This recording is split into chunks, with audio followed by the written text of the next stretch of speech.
Make more sales, but be more efficient and lower your stress? How is that possible?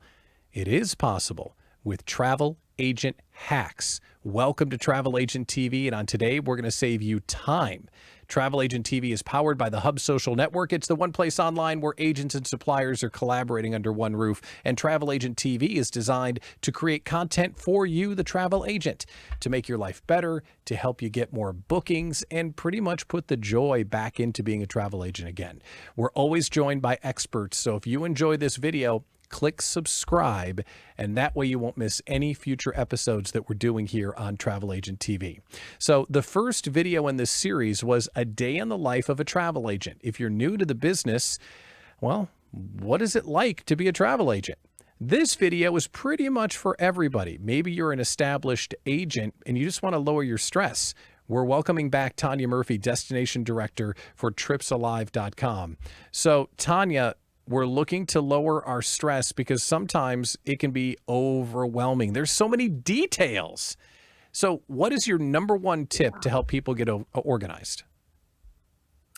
Well, I would say the number one tip and the thing that you absolutely must have in place, that I have seen travel agents try to do this business and they don't have this in place, is you must have a CRM, customer relationship management system, some kind of way of keeping track of people, prospects, their contact information.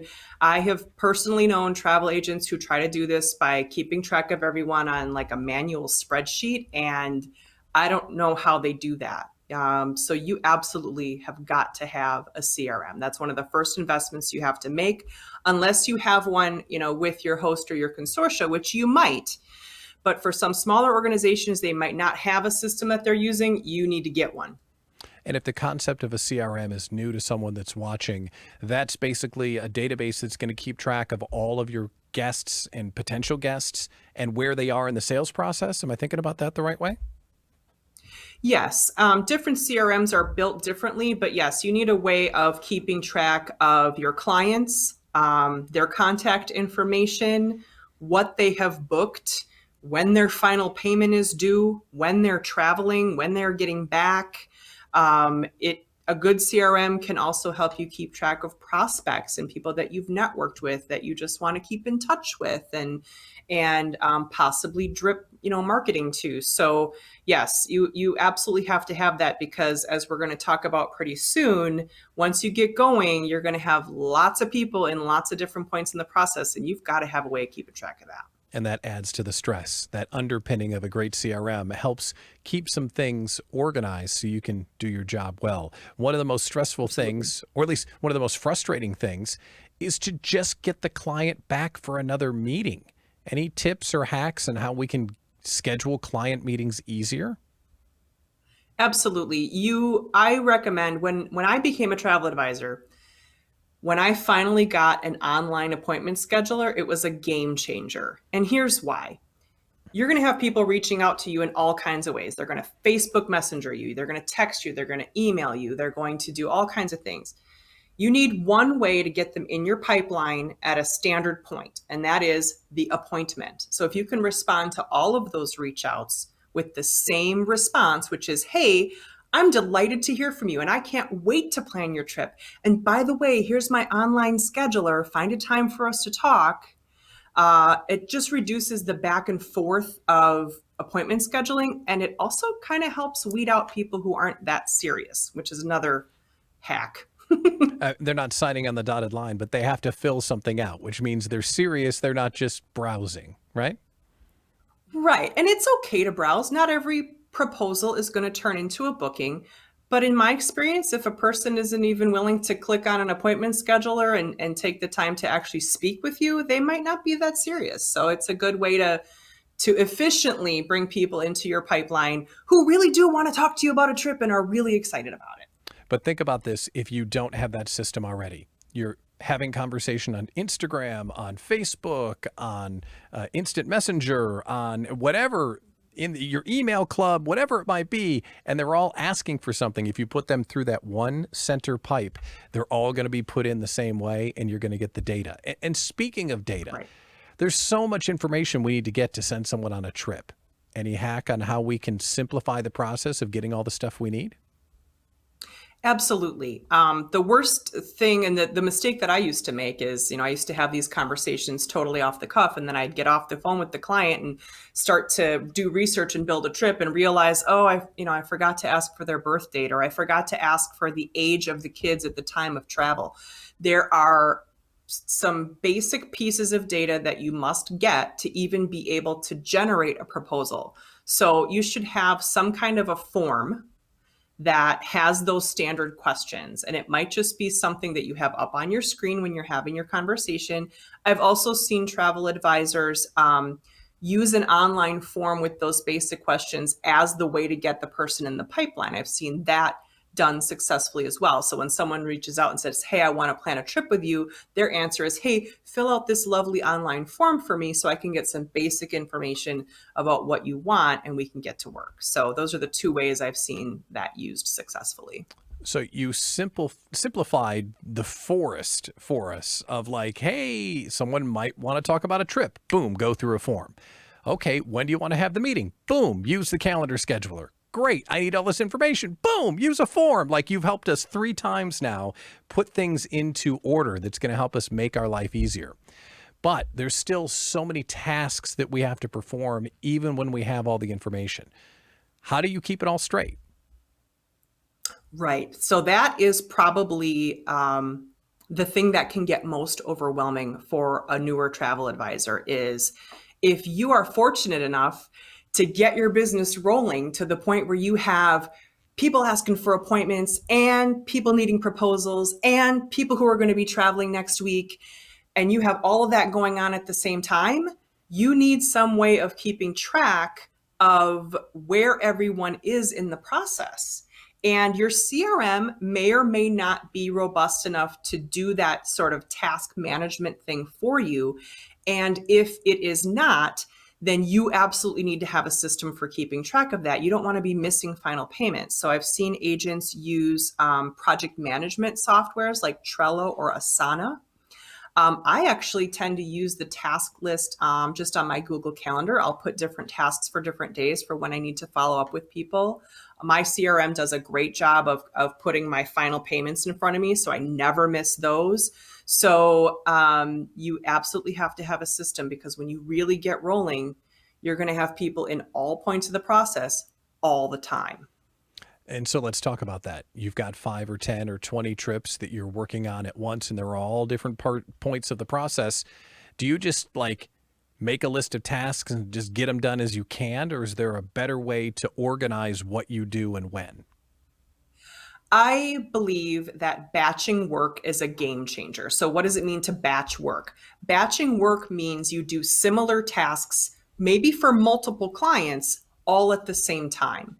So if you know you've got 5 clients this week that you need to get their final payments done, you reserve, let's say, an hour or 2 on Tuesday, and you contact all of them during that time.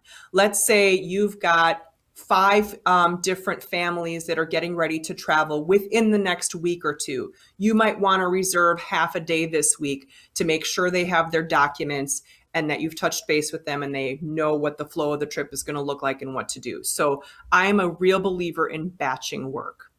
And that's going to make you more accurate and more efficient, which is fantastic. Doing the same thing 5 times in a row, you're going to remember all the questions and get all the information that you need.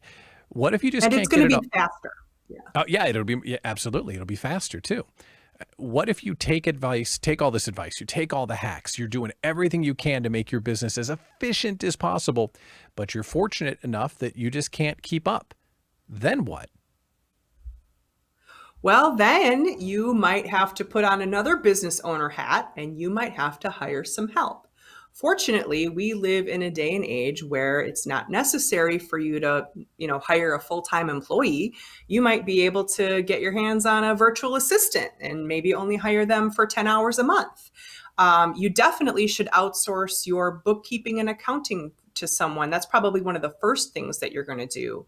And so before you think you're ready, start finding ways to delegate and outsource some of the things that you don't need to be doing. You really should be doing the revenue generating activity.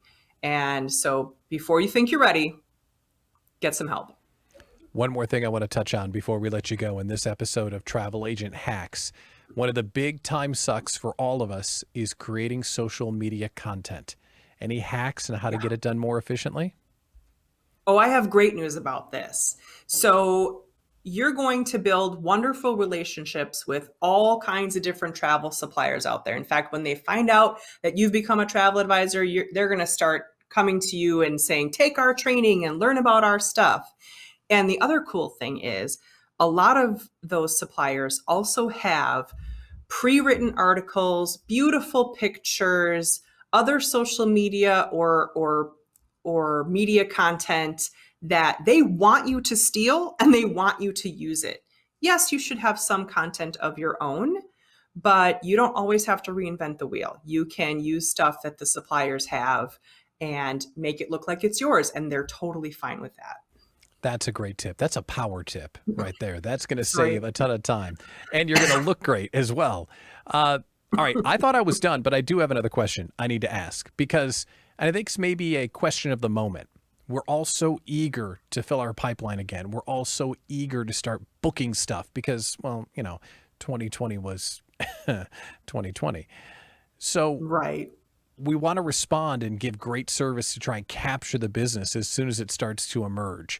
But is that good? Should we be responding to people 24/7 and get back to them right away? Or should we maintain business hours? I believe that you should still, sorry, Pat, That's okay. I might have to do some editing. That's all right.